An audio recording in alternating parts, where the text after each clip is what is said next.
وهجاك داوديال هستاسي عربي انت انكو دافنو او مركا او قاضي فنان عربيد ولو مقعب حسين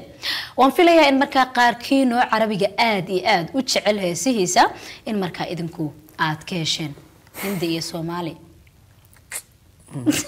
maxaa ku daaray heesta jecel kuga aburtay ama diif soo gaar markaas dhahay rigeelali warjacel intuu dhaafay oo jacel u dhaafay soo dawrada al-aakhir warqada ka dhacday waqti uu kala qaftano saas ku soo jeclaatay marka dii aan siifs aan Carabiga aan siifsiro horta hees aad qiimo loo ahaa wata madax waxay ugu siiyay diifkan kugu waxaas ay marad meesha saan dhinaasana oo kugu marad marka soo raba wixii gaaray wallahi khayran soo xasuusto ma sha Allah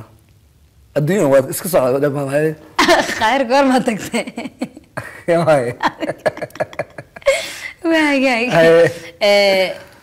هسه منها كجرا waxa kamida kulay waa iska boojeysay aan Carabi waxaan oo oo ka soo taadiga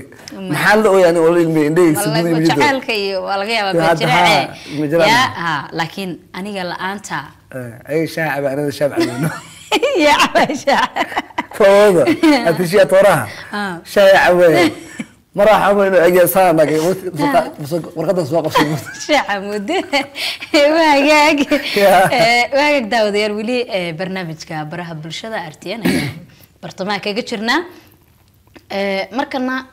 وحان إلو هي مقالسة قلنا عجائب أو حسيسة وتا هدا أويسي